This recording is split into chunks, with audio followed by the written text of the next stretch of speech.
I don't understand that. আমরা দেখা যায় কিনা আপনারা একটু বলবেন।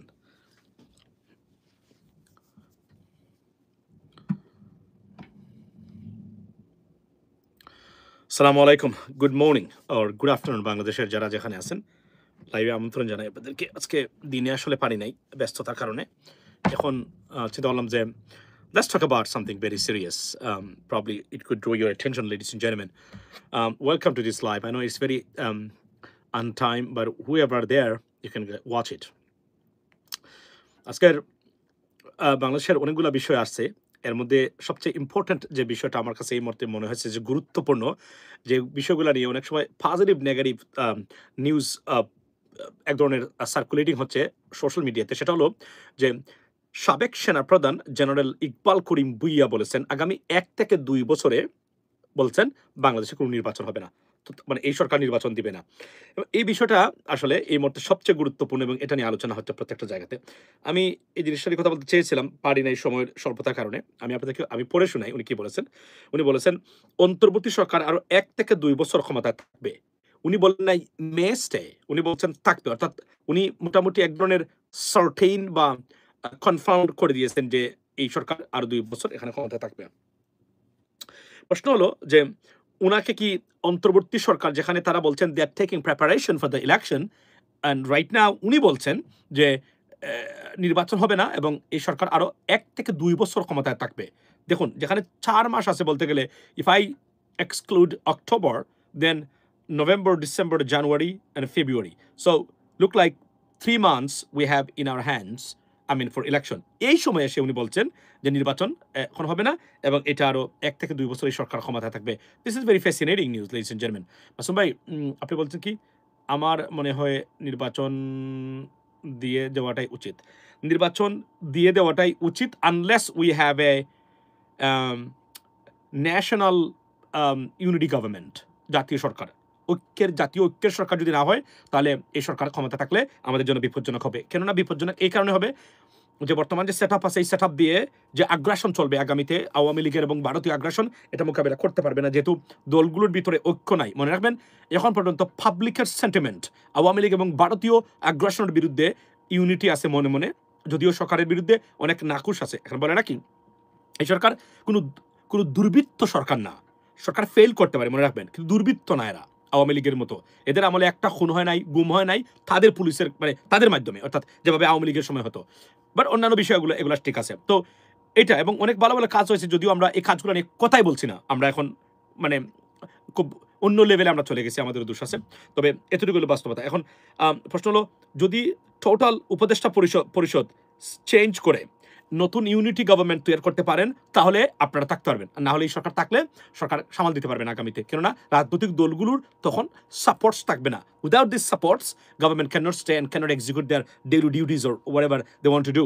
So this is a big problem, ladies and gentleman. সো আমি আপনাদেরকে বলি, একটা নতুন উপদেষ্টা করা সম্ভব এখন। Yes, if the government wants, yes we can do that. Complete reshuffle, doctor ইউনূসকে রেখে নতুন উপদেষ্টা নিয়োগ নিয়ে ইউনিটি এবং বিএনপি থেকে 2 জন, জামাত থেকে 2 জন, ফর এক্সাম্পল আরো যারা আছেন নিয়ে যদি হয়, ইট ইজ পসিবল, তখন এটাই করা উচিত ছিল প্রথমেই। বাট এটা করা হয় নাই, এতদিন চলছে, দ্যাটস ফাইন। এখন যদি ইলেকশন হয়, whoever comes in the power, they let them do it. But দেশকে ঠিক করতে গেলে আপনাদেরকে দায়িত্ব নিতে হবে, যারা এখন এই মুহূর্তে আমাদেরকে দেখেন। সেটা কি?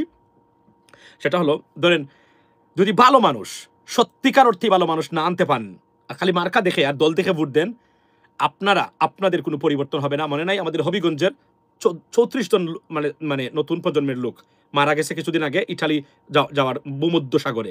খুবই দুঃখজনক ঘটনা। না হলে এভাবে আপনি আপনার সন্তান পড়ালেখা করার পরেও সে মানে এখনো বাংলাদেশকে আমি আপনাকে বলি আজকে, এখন আমাদের দেশ যেভাবে আছে, যদি আমরা একটা সঠিক সৎ গভর্নমেন্ট পাই, বিশ্বাস করুন আপনাদের ভবিষ্যৎ আকাশে উঠবে। I can see that the opportunity and perspectiveness, trust me. But আপনি যদি যেই লাও সেই কদু, আমি আপনাকে বলি 80% গতানুগতিক রাজনীতিবিদ বাংলাদেশের সমস্যা সমাধানের জন্য কমপ্লিটলি অযোগ্য। কথাটা খারাপ লাগতে পারে যারা সরাসরি দলের সাথে যুক্ত। Please forgive me and I seek forgiveness, ladies and gentleman. 80% they are not up to the mark to be the member of parliament. আমি বলছি 80%। বেশা ফুয়াদ বলছে 100 জন এমপি হওয়ার মতো যোগ্য নাই। Trust me, this time we will have some people for a competency test as an MP. আপনি গতকালকে দেখেছেন একজন বিএনপির নেতা, উনি প্রশ্ন করেছেন ডাকসু কাকে বলে। ছাত্র দলের একজন উত্তর দিতে পারে নাই। কি ধরনের ব্যর্থতা আপনি কল্পনা করতে পারছেন? ডাকসু নির্বাচনে অংশগ্রহণ করবে বা করেছে, এরাও বলতে পারবে না অনেকেই। ডাকসু নির্বাচন, ডাকসুর অর্থ কি, রাইট? আপনি দেখেন তাহলে কি দাঁড়ালো, মানে উনি তো মানে হতভম্ব হয়ে গেছেন। একজন ছাত্রের যারা রাজনীতি যুক্ত তারা পারে নাই, এই মেধাহীন ছাত্র সমাজ দিয়ে। আর যাই হোক, সমাজ পরিবর্তন আপনি করতে পারবেন না, কারণ it is almost they are not up to the mark, they are not like kind of মানে competent enough to lead this process, ladies and gentleman. এবং আমি আবার বলছি 80%, এই যে এখন দেখতেছেন এমপি হওয়ার দৌড়ে কতজন, কি ধরনের খাওয়া নাই, ঘুম নাই, নেতারে তেল দেওয়া, নেতার সাথে যোগাযোগ করা, যিনি নীতি নির্ধারক আছেন তার বাড়িতে যাওয়া, তার শালাকে বিস্কিট দেওয়া, মানে বিস্কিট তো বুঝেছেন, কি একটা বঙ্গুর সিচুয়েশন আপনি কল্পনা করেন। অথচ আপনি দেখেন নিয়ম হলো কেন্দ্র থেকে যিনি ধারাবাহিকভাবে নির্বাচিত মানুষের দ্বারা এই ধরনের মানুষ থেকে বের করে নেওয়া সবচেয়ে যোগ্য প্রার্থী। এখানে দেখেন প্রকৃত অর্থে যারা যোগ্য মানুষ রাজনীতিবিদ আছে তারা কেউ সুযোগ পাচ্ছে না। তাহলে আমাদের কি দাঁড়ালো? আপনার এমপি যদি সঠিক না থাকে, আপনার থানার মানে ওসি ঘুষ খাবে কি খাবে না, এসিলেন্ট সার্ভিস করবে কি করবে না, সার্ভ করবে কি করবে না, আপনার মানে মানে যারা আছেন তারা কাজ করবে কিনা, ভূমি অফিসে টাকা দিয়ে কাজ করতে হবে কিনা, নির্ভর করে আপনার এমপি কে থাকবেন এবং উনি কোন যোগ্যতার অধিকারী থাকবেন। যদি আপনার এমপি ঠিক হন, ফর এক্সাম্পল আমি আপনাকে বলতে পারি, আমি যদি এমপি হই, ফর এক্সাম্পল আমার এলাকাতে যদি আমি ঘুষখোর না হই, আমি দুর্নীতিবাজ না হই, আমার থানার ওসি ঘুষ খাইতে পারবেন না। Impossible, impossible. সে হয়তো খুব সংবেদনশীল ওয়েতে লুকিয়ে চাপিয়ে অথবা খুব গোপনে করতে পারে, কিন্তু ওপেনলি টাকা ছাড়া কাজ হবে না। You cannot stay in this area, no way. কিন্তু এমপি যদি দুর্নীতিগ্রস্ত হয়, আপনি কোনোদিন এটার থেকে মুক্তি পাবেন না, কারণ আগামীতে এই এমপি যখন দুর্নীতি পাবে তার পিএস ঘুষ খাবে। সুতরাং ওসি জানে তাকে দিতে হবে টাকা, সুতরাং তার টাকা তুলবে, তার কাছে দিবে, অর্থাৎ ন্যায় বিচার। আর এই থানাতে দুজক, আমি অলরেডি আমার এরিয়াতে আমি দেখতেছি, আমার আশেপাশের এরিয়াতেও অলরেডি বলতেছেন কোনো কিছু করবেন না আপনারা, খালি নির্বাচনটা হইতে দেন, মানে এই মুহূর্তে আমরা এগুলো খালি নির্বাচনটা যাইতে দেন, দেখেন কি করি। অর্থাৎ তারা কোনো কিছু করবেন, নির্বাচিত হওয়ার পরে করবেন, এটা অলরেডি ঘোষণা করে দিয়ে অনেককে কাজ বুঝিয়ে দিয়েছেন, অনেককে আটকিয়ে রেখেছেন। এখন না, খালি আমাদের নির্বাচনটা শেষ করতে দেন আপনারা, আমরা এই বিষয়গুলো আমরা দেখবো। এবং আমার কাছে রেকর্ড আছে, ওনারা বলতেছেন এখনই। Can you imagine this? মানে মানে তারও যারা মানে মানে আইন ভঙ্গকারী আছেন, যারা অপরাধী, তারাও মনে করেন ঠিক আছে, নেতা বলছেন আমরা অপেক্ষা করতেছি, নির্বাচনের পরে দেখা হবে। দেখেন এই যদি হয় অবস্থা, এদেশে পরিবর্তন, আর আপনি কিভাবে পরিবর্তন আনবেন? নাম ধরে বলতে পারবো, বলবো, নিশ্চয়ই বলবো, সময় আছে, সময় মতো নাম সহকারে রেকর্ড বাজিয়ে শোনাবো আপনাদেরকে। এমপি হওয়ার আগেই উনি ঘোষণা দিয়ে যাচ্ছেন নির্বাচনটা হইতে দেন, এমপিটা হয়ে আসতে দেন আমাকে, আমরা দেখতেছি এটা ইনশাল্লাহ। কল্পনা, অথচ এটা একদম টাটকা অন্যায়। এটা এই কাজটা আমি একটা উদাহরণ দিলাম আপনাকে, অন্যায়। ধরেন একটা ভূমি জায়গা দখল করে রেখেছে, সরকারি জায়গা, কিছু ফেসিস্টের মানে পতিত সরকারের দূষররা বা দুষ্কৃতিকারীরা কবরস্থান দখল করে বসে আছে, ফর এক্সাম্পল, নাম বলা দরকার নাই, বলছে, উনি বলছেন ওনার কাছে গেছিল, আপনার অপেক্ষা করে নির্বাচন হওয়ার আগ পর্যন্ত, মনে হবে নির্বাচিত হওয়ার পরে এটা তার বাপের মানে সম্পদ হয়ে যাবে, তার বাবার দেশ হয়ে যাবে। শেখ হাসিনা 12 কোটি মানুষকে বলতো তার রায়ত, অর্থাৎ তার মানুষেরা। সেই শেখ হাসিনা অস্তিত্বহীন অবস্থায় বর্তমানে বাংলাদেশ আছে, আপনারাও সেটা করতে পারবেন না, ওই বাংলাদেশ আর নাই। যদিও এটা তাদের মূর্খতা, লেখাপড়া কম, কিন্তু মনে করে এমপি হয়ে যাবে, হয়ে যেতে পারে, যেহেতু দলদাস মানুষ আছেন আমাদের, দলদাস। এই দলদাসরা ভোট দিবেন মার্কা দেখে, বানাবে কাকে? একটা গণ্ডমূর্খ, অশিক্ষিত, যে মানে সংসদের কার্যপ্রণালী বিধিটা ঠিক মতো বুঝে না বা বলতে পারবে না, সেই লোক এমপি হবে। আপনি তার কাছ থেকে কি আশা করেন? তার কাছ থেকে কেন আশা করেন সুশাসন? তার অধীনে এই পুলিশ, যেহেতু তার অধীনে পুলিশ না, but seriously has a serious power, he or she, right? Definitely তার এখানে আপনি কিভাবে আশা করেন সুশাসন আসবে, যেখানে সে নিজেই অযোগ্য? যখন আপনি এমপি বানাবেন, বানিয়ে আপনি বলবেন মানে একদম একটা, বলতে গেলে একটা মূর্খ। আপনি তো জানেন যে মূর্খ শুধু পড়ালেখা করা হীন মানুষকে আমি মূর্খ বলি না, এটা আমি বারবার মেক ইট ক্লিয়ার। যাদের চরিত্রের ভিতরে মূর্খতা আছে তাকে আমি মূর্খ বলি মূলত, তারপর লেখাপড়া তো আছেই। এটা তো এদেরকে আপনি বানাবেন, এই ধরনের মানুষ এমপি বানাবেন, যে কম্পিটেন্সি টেস্ট নিলে 100 মার্কসের ভিতরে যে 25 স্কোর করতে পারবে না, সেই লোককে আপনি এমপি বানাবেন, তারপরে আপনি সুশাসন আশা করবেন, এটা তো হতে পারে না। যাকে ভোট দিবেন সেই অনুযায়ী আপনার মানে মানে ওসি হবে, আপনার এসএলএন হবে, আপনার টিওনো হবে, মানে ইউনো মানে মানে মানে ওই থানা নির্বাহী, আমরা যাকে বলি আমরা কি বলে এটাকে, ইউএনও, এই উপজেলা নির্বাহী অফিসার যাকে আমরা বলি, হবে। আপনি যে এর আগে আপনি একজন সৎ মানুষ, আপনি ঘুষ খান না। আপনার থানাতে একজন অ্যাসিল্যান্ড, একজন ইউএনও, একজন ওসি, একজন পুলিশ কর্মকর্তা, সমবায় কর্মকর্তা ঘুষ খাওয়ার আগে ৩ বার চিন্তা করবে, যদি আমি ধরা পড়ি তাহলে এমপি কিন্তু মারাত্মক লোক, সে কিন্তু আমাকে ছাড়বে না। সুতরাং সে খাবে হয়তো, তবে দুর্বৃত্ত হবে না। কিন্তু আপনার এমপি যদি ২ নম্বর হয়, তাহলে আপনি তো এখান থেকে মুক্তি আপনার নাই। আমি আগে বলছি, এবার আমরা এত কথাবার্তা বলেছি। যারা আছেন আপনাদের জন্য this is the last opportunity, first and last to rescue your country. Vote কাকে দিবেন? দল মার্কা। যদি ভোট দেওয়ার একমাত্র মাধ্যম এবং একমাত্র আপনার কি হয়, যোগ্যতার মাপকাঠি হয়, আপনি বাস খাবেন না তো কে খাবে? আপনার সন্তান ভূমধ্যসাগরে গিয়ে পড়ে মরবে না ইতালিতে যাওয়ার জন্য, কার সন্তান মরবে? That's what it is. কিন্তু আপনি যদি এভাবে যদি আমরা এক এরিয়াতে আমরা এমপি নির্ধারণ করে ভালো মানুষকে দিতে পারি, তারা আশানুরূপ উন্নতি না করতে পারলেও এদের অবনতি হবে না। অন্ততপক্ষে দুর্নীতি যদি নাও করে, খুব বেশি উন্নয়ন না করলে, শুধু দুর্নীতি যদি না করে, আমি আপনাকে বলি আজকে একটা হিসাব দিই আপনাদেরকে যারা আছেন এখানে। ধরেন আপনার বর্তমানে যে বাংলাদেশ আছে, এই বাংলাদেশের একজন এমপি হলো, সে যদি খুব উন্নতি না করতে পারে কিন্তু শুধু কোনো দুর্নীতি করে না, তাহলে আপনি যে সার্ভিস পাবেন এটা আপনি জীবনে পান নাই।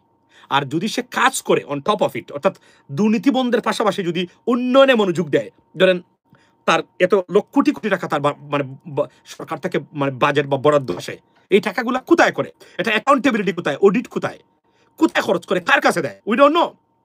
একটা দেশ তো এভাবেই ভুতুরে জঙ্গল চলছে। কিন্তু আপনি যদি একজন এমপি বানান, যে এমপি জনগণের টাকা মেরে খাবে না, সেই লোককে তো আপনার অডিট লাগে না, সে নিজেই তো অডিট। তার ইমান আকিদা, তার সততাই তো সবচেয়ে বড় অডিট।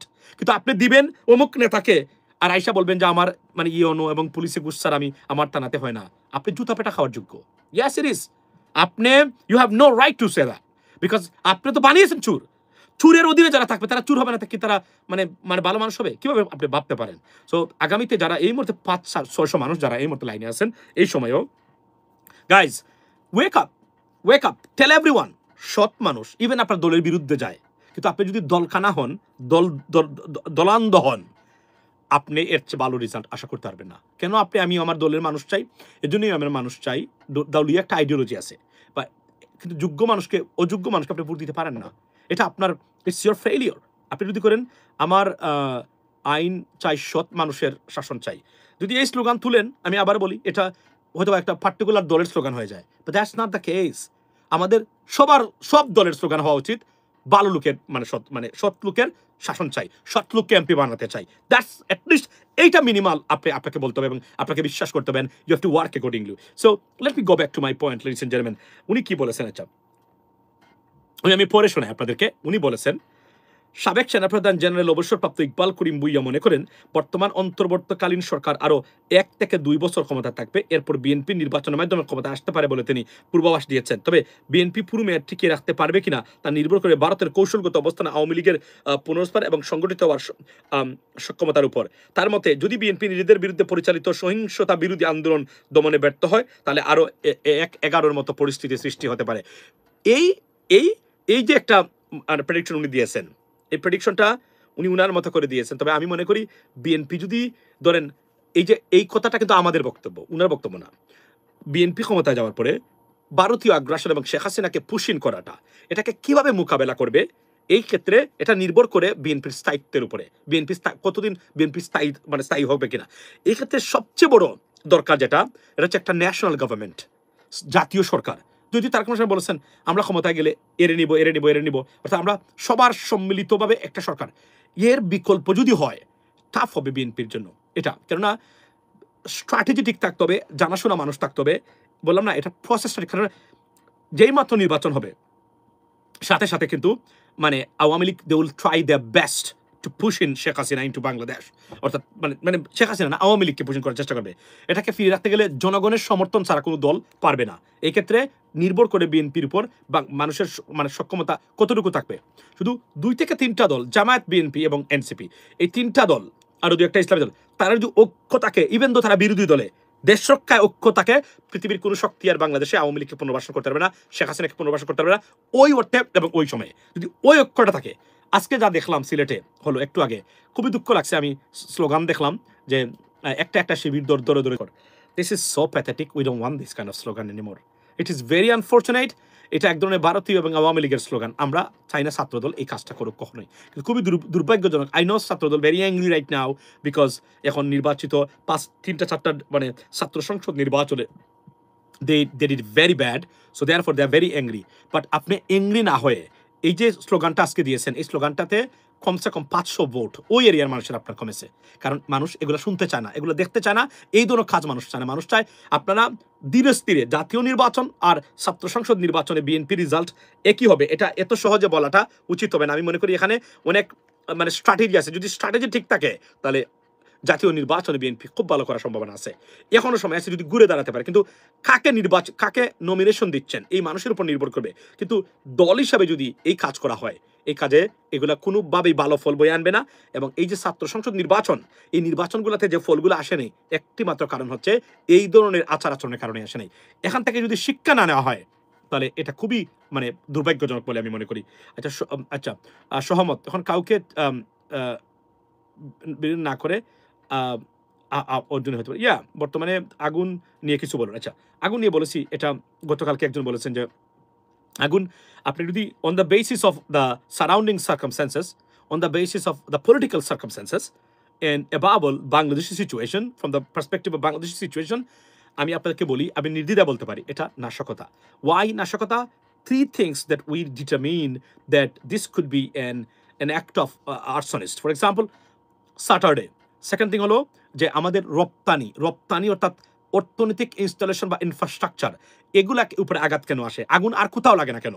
লাগে যে জায়গাতে আমাদের অর্থনীতির চাবিকাঠি, যেখানে চাকা মানে মানে বরাদ্দ, সেই জায়গাগুলোতে। এগুলা শুভ লক্ষণ নয়। এরপরে আপনি ক্লিয়ারলি বলছেন যে বাংলাদেশ যেখানে নিজেরা কার্গো করে রপ্তানিতে নিজেদের উদ্যোগে নিজেদের মাটি ব্যবহার করে উদ্যোগী হয়েছে, সেই সময় এই আগুনগুলা it's a clear cut, it is a well plan disruption of our exports. That's what we can tell that. এবং এখান থেকে আমরা বলতে পারি এটা নাশকতা। প্রশ্ন হলো যারা এটাকে কি করবেন, ইনভেস্টিগেট করবেন, তারা আসলে কারা? তারা কি ফ্যাসিস্ট গভর্নমেন্টের মানে আমলা যারা আছে তারা, নাকি ভারতীয় এজেন্টরা এখানে বসে আছে? We don't even know that.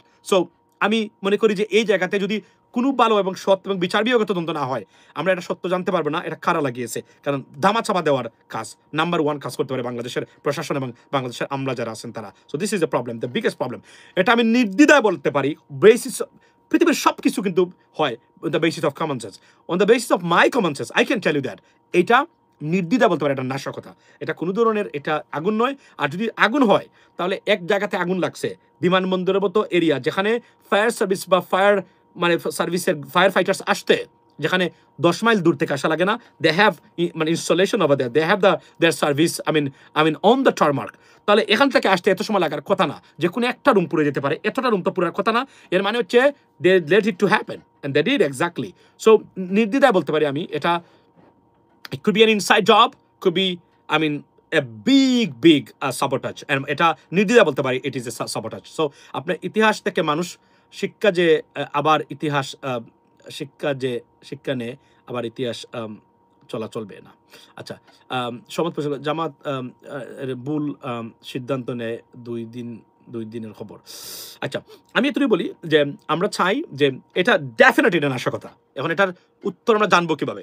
এটা আমরা সবচেয়ে বড় ইম্পর্টেন্ট কাজ হলো এই জায়গাতে। নাও এগেইন উনি যে কথাটা বলেছেন ইকবাল করিম ভুইয়া, উনার বক্তব্য অনেকটাই পরিষ্কার যে বিএনপি আসলে আওয়ামী লীগ পুশিং করতে পারে। এখন আপনি আমাকে বলেন বিএনপি আসলে আওয়ামী লীগ পুশিং করতে পারে কিনা? ধরেন আওয়ামী লীগ তো এখন ডক্টর ইউনূসকে ডিঙ্গায় আসতে পারে না। কেন আসতে পারে না? জনগণ সবাই ঐক্যবদ্ধ বিহাইন্ড মানে ডক্টর ইউনূস গভর্নমেন্ট, রাইট? তারপরে United Nations, America, European union সব হচ্ছে ডক্টর ইউনূসের সাথে। তারা এখন নড়বে না। কিন্তু যেই মাত্র দলীয় সরকার আসবে সাথে সাথে তারা আসার চেষ্টা করবে। ওই ক্ষেত্রে দল, সরকারি দল এবং বিরোধী দল মিলে যে ঐক্যটা, এই ঐক্য যদি থাকে তাহলে আওয়ামী লীগ ফিরতে পারবে না, আওয়ামী লীগকে ডিস্টার্ব করতে পারবে না, বরং আরো শক্তিশালী হওয়ার সম্ভাবনা আছে। কিন্তু এখানে যদি এক অপরের মাংস খাওয়ার অবস্থা সৃষ্টি হয় নির্বাচন কেন্দ্রিক, ধরে নেন আওয়ামী লীগ, আর আওয়ামী লীগ যদি আসে, আমি মনে করি বাংলাদেশের জন্য কতটা ডিজাস্টার হতে পারে বাংলাদেশের মানুষের জন্য এটা। তবে আমি এও বলে দিতে চাই, যারা আপনাদের ব্যর্থতায় যদি এই ঘটনা ঘটে, দেশের স্বাধীনতা সার্বভৌমত্ব বিপন্ন হয়, আপনারা কেউ ছাড় পাবেন না, এটা বলে দিতে পারি আমরা। আপনারা ক্ষমতায় যেতে চান যান, 111 হতে পারে কিনা দেখুন। একটা জিনিস কি, 111 হওয়ার বাংলাদেশের সেনাবাহিনী ওই জায়গাতে নাই, নিজের সিদ্ধান্তে 111 করতে পারে। It's gone, it's over. যদি international community, for example United States of America or আরো 2 একটা এটলিস্ট আমেরিকা যদি কোনো ধরনের সাথে না থাকে, বাংলাদেশের আর্মি কখনো কু করবে না, নিশ্চিত করে আমি বলতে পারি আপনাদেরকে। আর্মি কু করে রাষ্ট্র পরিচালনা করার মতো ওই ক্যাপাসিটি বাংলাদেশের আর্মির এই মুহূর্তে আর নাই। কারণ আর্মি শেখ হাসিনা এমনভাবে ধ্বংস করে দিয়ে গেছে, আর্মিকে একটা বিতর্কিত প্রতিষ্ঠান হিসাবে প্রতিষ্ঠা করে চলে গেছে। অর্থাৎ প্রত্যেকটা রাষ্ট্রীয় প্রতিষ্ঠানের রন্ধ্রে রন্ধ্রে এমনভাবে ডিসফাংশনালিটি এবং দুর্নীতি ঢুকিয়ে দিয়ে গেছে, বিশ্বাস করেন রীতিমতো ক্লিন হার্ট অপারেশন না চালালে এই প্রতিষ্ঠানগুলোকে কোনোভাবে রেস্কিউ এবং ক্লিন করা যাবে না। এটা নির্দ্বিধায় আমি বলতে পারি, এটা হচ্ছে সবচেয়ে বড় বাস্তবতা। কারণ যেভাবে ধ্বংস করে গেছে শেখ হাসিনা, সবচেয়ে বড় মানে ক্ষতি যেটা করে গেছে দেশের জন্য, এটা না যে একটা প্রজেক্টে 1,000 কোটি টাকার প্রজেক্ট 12,000 কোটি টাকা করেছে, এটাও রিকভার করা যাবে দুর্নীতির মানে টাকাগুলা। কিন্তু এই এই যে এই 20 বছরে রাষ্ট্রীয় প্রতিষ্ঠান যে ধ্বংস করে গেছে, ladies and gentleman, this is the disaster. আপনি আপনি এই যে একই সাথে মালয়েশিয়া স্বাধীন হয়েছে, রাইট? এবং আজকে মালয়েশিয়া কোথায়, আমরা কোথায়? আমরা এখনো স্ট্রাগল করতেছি শুধুমাত্র দুর্নীতিগ্রস্ত শাসন ব্যবস্থার কারণে। আমরা সৎ এবং যোগ্য প্রার্থী এখন পর্যন্ত আমরা দিতে পারতেছি না বলেই আমরা সরকার আনতে পারতেছি না। একটা যোগ্য সরকার টোটাল পরিস্থিতি চেঞ্জ করে দিতে পারে বাংলাদেশের। এবং আমি আপনাদেরকে আবার বলছি, we have a serious perspective. দেখেন, এই অন্তর্বর্তীকালীন সরকার, আওয়ামী লীগ, ভারত এবং অভ্যন্তরীণ রাজনৈতিক দলগুলোর এতটা ডিসফাংশন থাকার পরেও দ্রব্যমূল্য থেকে অনেক জিনিস তারা নিয়ন্ত্রণে রেখেই ফেলেছে। যদি একটা সৎ সরকার আসে, কি করতে পারে? কারণ নির্বাচিত সরকারের পাওয়ারটা সবচেয়ে বেশি। আমাদের আগামীতে নির্বাচিত সরকার যে আসবেন, তার জন্য সবচেয়ে বড় চ্যালেঞ্জ হচ্ছে আওয়ামী লীগের মানে প্রস্থান কিভাবে, মানে পুনর্বর্তন কিভাবে ঠেকাবেন। এটা ন্যাশনাল ইউনিটি ছাড়া ইট ইজ নট পসিবল। এজন্য আমি বিশ্বাস করি, যদি বিএনপি এবং জামাত দুটো দলের ভিতরেই কিন্তু ডক্টর ইউনূসকে ক্ষমতায় রাখা, মানে সরকারের ভিতরে রাখা, প্লাস আরও কিছু মেকানিজম আছে, এগুলার বাইরে কোনোদিনই যেতে পারবে না। আপনি বলছেন লিখে রাখেন জামাত আসবে। দেখুন, ইমোশনাল কথাবার্তা আমরা বলতে পারি, অনেক ক্ষেত্রে ইমোশনাল কথা আমরা বলি স্বাভাবিকভাবে। প্রশ্ন হলো যে এই যে নতুন যে প্রজন্ম, 2/3 ভোটার হলো নতুন প্রজন্ম। এই নতুন প্রজন্ম কি সিদ্ধান্ত নেয় ভোটের ক্ষেত্রে, এটাই হলো সবচেয়ে বড় ইম্পর্টেন্ট আমার ব্যাপার। যদি তারা মনে করে যে না, আমরা দেখেছি একবার, আমরা অন্য সরকারকে দেখবো, ইয়াস, আর এরা যদি সিদ্ধান্ত নেয় না আমরা এই কারণে আমরা দেবো না, এই কারণে, তাহলে একটা মানে গরমিল হতে পারে। তবে Jamaat will do very well in this upcoming election, I can tell you that. এটা নির্দ্বিধা বলা যায়, very well. Doesn't mean that they will be in power, but they will do definitely very, very well. There are many mechanisms, এবং I've been speaking with the people whenever I see someone and I have a contact someone. I mean, I ask people, and people, they have a very positive, attitudes towards Jamaat Islami. So that's a big thing. But they have some mistake too. They made some mistakes. এটা আমি আবার বলি, জামাত ইসলামের কিছু mistake আছে, সেগুলো দুর্নীতি নয়, অন্য বিষয়, স্ট্র্যাটেজিক ক্ষেত্রে যদি হয়তো আরো ভালো হতো। বাট লেটস সি, আমি চাই যারাই ক্ষমতায় আসুক, বাংলাদেশের মানুষের ভোটের মাধ্যমে একটা অবাধ এবং নিরপেক্ষ ভোট হোক। সেই ভোট মাধ্যমে যারাই আসে ওয়েলকাম। তারপরে সরকার যখন গঠন করবেন বুঝে শুনে করতে হবে। ন্যাশনাল ইউনিটি না থাকলে আওয়ামী লীগ ফিরতে পারে, ভারত তার জন্যই অপেক্ষা করতেছে আওয়ামী লীগকে নিয়ে। তখন কিভাবে ট্যাকল দেওয়া, তখন বাংলাদেশের খালি ভোটের মাধ্যমে আপনি গেছেন, আপনি পারবেন না। তবে মনে রাখবেন, দেশে বিদেশে বিএনপির একটা বিশাল বড় একটা কর্মী বাহিনী আছে, যারা আওয়ামী লীগকে বিদেশেও ট্যাকল করার ক্ষমতা রাখে। এটা মাথায় রাখতে হবে যদি তারা চায়। তবে ইন্টারন্যাশনাল প্রেশারটা যদি কোনোভাবে আওয়ামী লীগ তৈরি করতে পারে, মানে মানে আপনার কিসে, এই যে কি বলে এটাকে, তবে আমি নির্দ্বিধায় আমি এটাও আপনাকে বলতে পারি, আওয়ামী লীগের ব্যাপারে মানে পশ্চিমা বিশ্বের মতামত হলো, শেখ হাসিনাবিহীন একটা আওয়ামী লীগ যদি হয়, they may support this party not to come to the power, at least তার রাজনীতি করার যে অধিকারটা, এটা বিষয়ে পশ্চিমা বিশ্বে কিছুটা নমনীয়, তবে শেখ হাসিনাবিহীন। এটা আমি নির্দ্বিধায় বলতে পারি এবং এটা আমি জেনেই বলছি। কিন্তু কিন্তু শেখ হাসিনাকে রেখে আওয়ামী লীগ পুনর্বর্তন হলে মানে পশ্চিমা বা মানে আন্তর্জাতিক কমিউনিটির কোনো সাপোর্ট আওয়ামী লীগের প্রতি নাই, এটা আমি জেনেই বলছি এবং আমি নিশ্চয়তা দিতে পারি আপনাদেরকে। তবে যদি ভালো মানুষকে দিয়ে তারা একটা, আমি সেদিন যে সাবির হোসেন চৌধুরীর বাসায় কয়েকজন কূটনৈতিকের যে মিটিং, সেটা that was the part of the process to. তারা কোনোভাবে দাঁড়াতে পারেন শেখ হাসিনাবিহীন। এটা আওয়ামী লীগ যদি করতো, আমি কিন্তু এই কথাটা আমিও সাপোর্ট করতাম তখন। এই মুহূর্তে আর আমি মনে করি না শেখ হাসিনাকে রেখে, আবার বলছি, শেখ হাসিনা বাংলাদেশের ক্ষমতায় আসলে কখনো সে হত্যাকাণ্ড চালানোর জন্যই আসবে, সে বাংলাদেশের সার্ভিস দেওয়ার জন্য আসবে না। That is the bottom line. So ladies and gentleman, পড়ে শোনালাম আপনি জেনারেল ইকবাল করিম ভুইয়া উনি যেভাবে নিশ্চয়তা দিচ্ছেন নির্বাচন হবে না। We will see what happens next, because উনি giving you guarantee there will be no election within next 1 or 2 years. How did you know that? Where is the information coming from? On what basis he's talking about? He can say, like, if he says that, oh, নির্বাচনের প্রস্তুতি দেখতেছি না। নির্বাচন কি হবে? প্রশ্নবোধক, right? Note of question. But উনি বলছেন হবে না। হি almost given the certainty over there. That's what we have to watch out for what happens next, because এখানে নিশ্চয়তা দেওয়া আর may happen, could happen, might be happen, 2-3 things, right? So এটা দেখার বিষয়, অপেক্ষা করব সেই সময়ের জন্য। তবে আমি এতটুকু বলি, এই সরকারকে আমি এটা বলতে পারি, এই সরকারের মানে মানুষ যারা জানাশোনা মানুষ তো এই সরকারে আছেন, বা জেনেই বলছি, এই সরকার জোর করে ক্ষমতা থাকবে না, যে শেখ হাসিনার মতো যে আমরা কূটকৌশল করে আর কিছুদিন ক্ষমতা থাকি। They have no intention whatsoever. যদি কোনো পরিস্থিতি সৃষ্টি হয়, তাও বাই পার্টিজান সবার সাথে আলোচনা করে, yes they may stay bit longer, but apart from that, Jamaat BNP সবাইকে ডিঙ্গিয়ে একা কূটকৌশল করে ক্ষমতায়, this government doesn't have a single little amount of intention, I mean in this regard, ladies and gentleman, I can confirm you that. But let's see what happens. But আরেকটা জিনিস অনেকে বলেন, কেন যে নির্বাচন যদি হতেই হয়, তাহলে নির্বাচনের কোনো প্রস্তুতি কেন আমরা এখন দেখি না? মানে এই যে বর্তমানে চলছে, এই প্রস্তুতিতে কি 3 মাস সময় আছে, নির্বাচন সম্ভব এই প্রস্তুতিতে? It is possible, why not, it is absolutely possible. তবে যদি এর ভিতরে কোনো ন্যাশনাল ইউনিটি গভর্নমেন্টের ডাক আসে, সেটা ভিন্ন হতে পারে। That's why we have to watch out for, listen gentleman. So let's see what happens next. তবে আমি মনে করি নির্বাচন হওয়া উচিত এই মুহূর্তে, আর যদি না হয় ন্যাশনাল ইউনিটি গভর্নমেন্ট তৈরি হতে হবে সবাইকে নিয়ে, না হলে এই সরকার কোনোদিন বাংলাদেশে রক্ষা করতে পারবে না, because there are some cracks, I mean, in the government and outside the government. That's what it is, ladies and gentlemen. So, have a blessed day, ladies and gentlemen, because this is the beginning of the day. I believe it's an afternoon time right now, 1 or to 12 a.m., probably 12 p.m. So, ভালো থাকবেন সে পর্যন্ত, কথা হবে অন্য সময় ইনশাআল্লাহ। আসসালামু আলাইকুম।